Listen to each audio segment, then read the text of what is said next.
Hi everyone, welcome back to English Elevator. I'm Andrew. And I'm Lisa. Today we're going to talk about a very popular topic, dating. Dating, exactly. But not only dating, but asking someone to your boyfriend. Yep, that's true.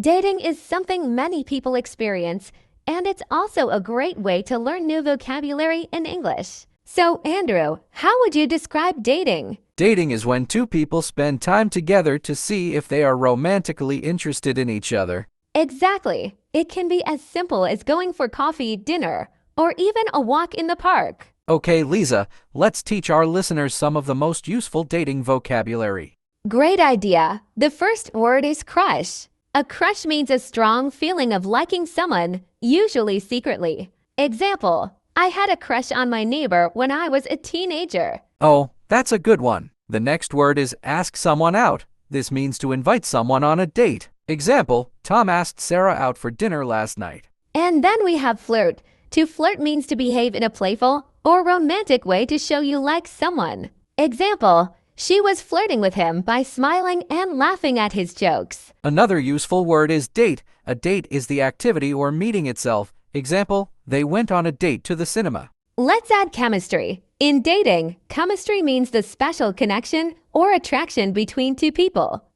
Example, they had great chemistry on their first date. And here's an important phrase, go Dutch. This means each person pays for their own meal. Example, we decided to go Dutch on our first date. Nice. And don't forget to ghost someone. This is when someone suddenly stops communicating with another person without explanation. Example, he stopped answering her texts, he ghosted her. Okay, let's show our listeners how to use these words in a conversation. Sure. Liza, guess what? I think I have a crush on someone. Oh, really? That's exciting. Who is it? Well, it's Emily. She's in my English class. She's smart, funny, and she always helps me with homework. Ah, that's sweet. So, are you going to ask her out? I'm thinking about it. Maybe I'll invite her to the new cafe downtown. Do you think that's a good idea? Definitely. A coffee date is casual and friendly. Perfect for a first date. Yeah, I just hope we have good chemistry. You know, that special connection. True, sometimes you feel it, sometimes you don't, but you won't know unless you try. You're right. Oh, but I'm nervous. What if she says no? Don't worry, even if she says no, it's not the end of the world. And if she says yes, just don't flirt too much on the first date. Keep it natural. Ha ha ha, good advice. So maybe just a little flirting, like smiling and giving compliments? Exactly. That's enough. Oh, and remember, don't ghost her after the date. Even if you don't feel a connection, just be honest. Of course. I think honesty is important. By the way, should I pay for her coffee, or should we go Dutch? In many cultures, people expect the person who asked for the date to pay. But sometimes it's nice to go Dutch. It depends on what both people are comfortable with. Good point. Maybe I'll offer to pay. And if she wants to go Dutch, that's fine too. Perfect. And remember, enjoy yourself. Dating should be fun, not stressful. Thanks, Liza. I feel more confident now. Wish me luck. Good luck, Andrew. And hey, if it goes well, maybe you'll tell our listeners all about your second date. Ha ha ha ha. Now that we've learned some dating vocabulary and listened to a role play, let's think a little deeper. We have some questions for you, our listeners. Yes. You can answer these questions out loud for practice, or even better, write your answers in the comments on YouTube. We'd love to hear your thoughts. Question 1. Would you ask someone out directly, or would you prefer to wait for them to ask you? Question 2. In your country, what is a common first date? For example, coffee, dinner, or maybe a walk in the park. Question 3. Do you think it's important to go Dutch, or should one person pay on the first date? Question 4. Have you ever had a funny or awkward dating experience? What happened? And one more, question 5. Do you think dating is the best way to get to know someone? Or are there other ways? These are not only great English practice, but they also help us learn about your culture and experiences. So don't be shy, share your answers in the comments. We love reading them, and who knows, Your answer might help another learner too. Dating isn't the same everywhere. Different cultures have different traditions, expectations, and even rules about dating. For example, in the United States and Europe, it's common to go on casual dates like meeting for coffee, going to the movies, or having dinner.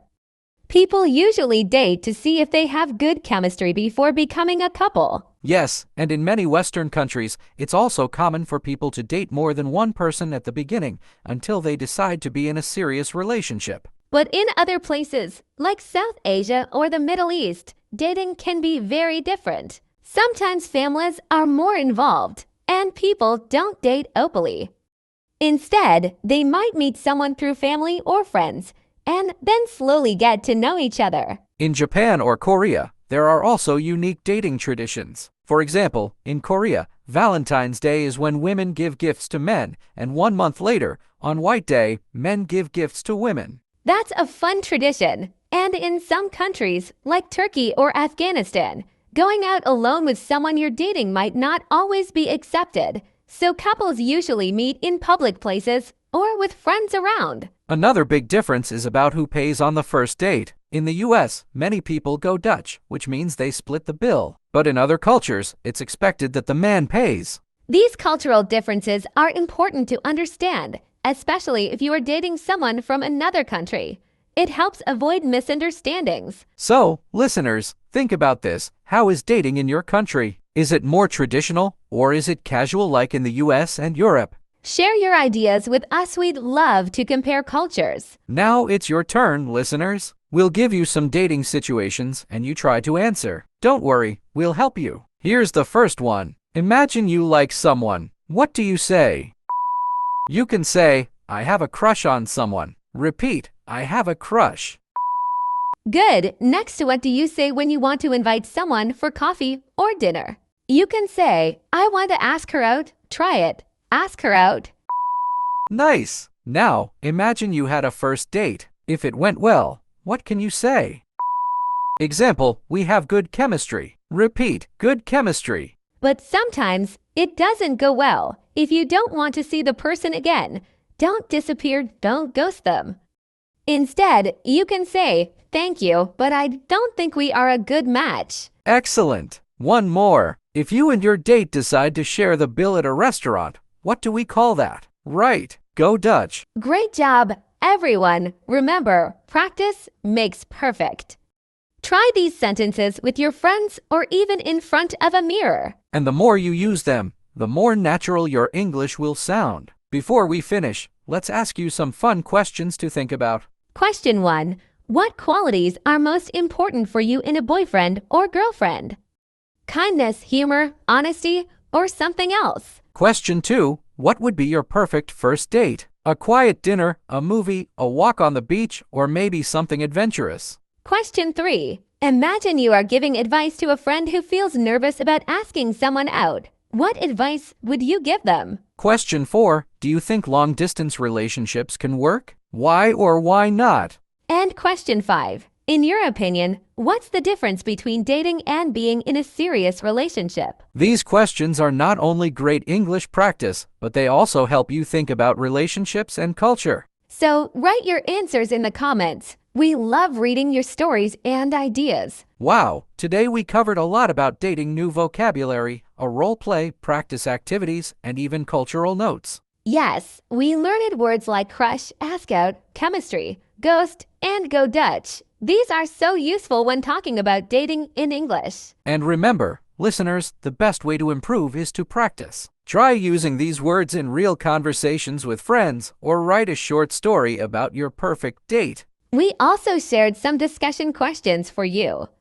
Don't forget to write your answers in the comments. We love hearing from you. And if you enjoyed this podcast, please give it a like and subscribe to our channel for more English lessons. Yes, we post fun and useful podcasts every week to help you practice English in real-life situations. Thank you for joining us today. And remember, whether you're dating, studying, or just living your life, keep practicing, keep smiling, and keep learning English. Bye for now.